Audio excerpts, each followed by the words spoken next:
Assalamualaikum warahmatullahi wabarakatuh. Apa hukumnya wanita yang sedang haid menghadiri majlis ta'lim di surau?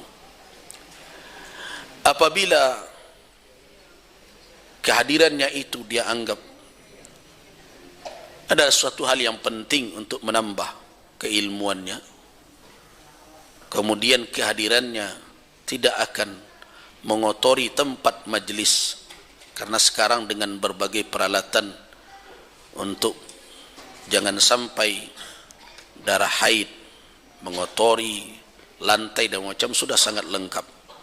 Nah, bagaimana dengan riwayat dari Umar bin Al-Khattab, la yahillu hadzal masjid, masjid ini tidak halal lihaidin, untuk wanita haid dan junub.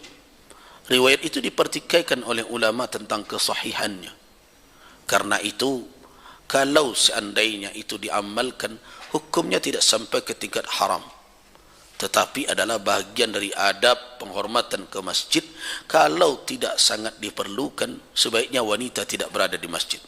Tapi kalau ada suatu kajian majlis ilmu yang mungkin dia ingin untuk mendengarkannya, untuk menambah wawasan keilmuannya, karena menuntut ilmu adalah kewajiban. Tapi kalau seandainya dia bisa mendapatkan ilmu itu melalui media misalnya, bisa dia dengarkan radio atau dia dengarkan melalui media visual sekarang, maka lebih afdal dia dengarkan di radio dan media visual saja selama haidnya. Nah, tapi kalau dia hadir di majlis ilmu dalam keadaan haid, selama tidak mengotori tempatnya, itu hukumnya mubah, boleh kalau untuk itu. Tapi kalau untuk duduk-duduk menanti kawan, tidak dibenarkan. Jadi kalau sekedar untuk hajat menuntut ilmu, mendapatkan ilmu, dibolehkan sebatas itu. Lebih dari itu tidak. Nah, kalau seandainya memungkinkan bagi dia untuk mendapatkan kajian tersebut, bisa dia dengar dan sama pemahamannya dengan dia hadir, dia cukupkan mendengarkan. Makanya kita sebenarnya kenapa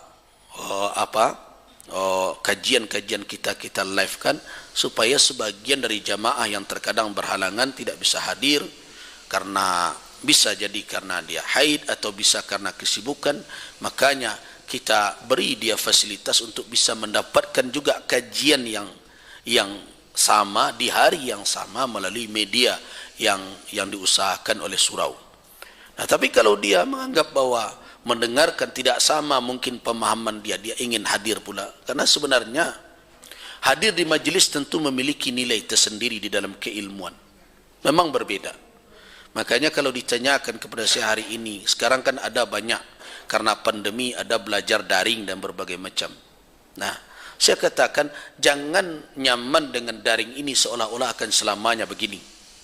Kenapa? Hadir dan bertemunya guru dengan murid di dalam suatu majlis akan memiliki nilai yang berbeda. Jadi jangan sanang saja anak-anak sekolah gitu. Tetapi jangan dianggap enteng pula kalau memang keadaan situasi belum mengizinkan, ancaman dari wabah masih ada, ya akan lebih baik mawas diri selama ada alternatif. Tapi kalau ada merasakan saya tidak bisa menyerap kalau tidak hadir di majlis, ya silakan hadir. Saya dalam keadaan haid, boleh dia hadir dengan catatan dia tidak mengotori, dan itu sebenarnya sekedar mengingatkan saja, karena sekarang teknologinya sudah canggih, banyak teksnya, soft text dan sebagainya macam. Nah, aman itu. Nah, kalau dulu memang agak repot. Nah, makanya dulu dalam fikih ada hadis, ketika mensyarahkan hadis Ummul Mukminin Aisyah, mungkin pernah dengar, Nabi SAW ketinggalan selendang atau burdah beliau di dalam masjid. Kemudian Nabi menyuruh Aisyah Ummul Mukminin untuk mengambilnya.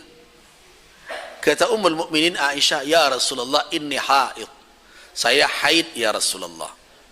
Nah, apa kata Nabi ketika Ummul Mukminin mengatakan itu? Beliau tidak keberatan untuk masuk ke masjid mengambil itu, tapi belum mengira dengan masuk masjid dalam keadaan haid itu beliau melanggar aturan. Tidak patut beliau masuk dalam keadaan haid. Nah, ini yang menjadi alasan ulama, sebenarnya larangan tidak berada di masjid itu adalah karena khawatir akan mengotorinya. Itu sebenarnya. Kenapa? Karena Nabi waktu itu berkata, kata Nabi kepada Aisyah, ambil sajalah, inna haidataki laysat fi yadik. Haid engkau kan tak di tangan engkau, kata Nabi.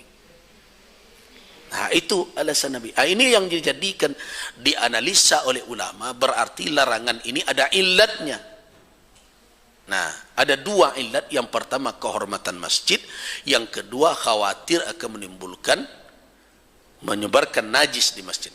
Tapi apabila itu tercegah dengan berbagai macam peralatan, aman, tidak akan mengotori, dan kemudian keberadaannya memang dibutuhkan hajat, sebagaimana Aisyah Ummul Mukminin masuk ke masjid mengambil selendang Rasul sallallahu alaihi wasallam. Nah, karena itulah saya cenderung kepada pendapat ulama yang mengatakan boleh dia berada di masjid untuk hajat, apalagi menuntut ilmu yang kategorinya adalah kewajiban fardhah bagi baik muslim maupun muslimah, selama itu memang menimbulkan manfaat untuk dirinya, dia boleh datang dan berada di masjid semasa majlis itu. Tapi di luar dari kebutuhan-kebutuhan yang bersifat hajat seperti itu, tidak dibenarkan sebagai ihtiraman, penghormatan kepada rumah Allah Subhanahu wa taala.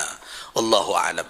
Pada saya itu banyak maaf. Waffaqanallahu wa iyyakum lima yuhibbuhu wa yarda, wa billahi taufiq wal hidayah. Assalamualaikum warahmatullahi wabarakatuh.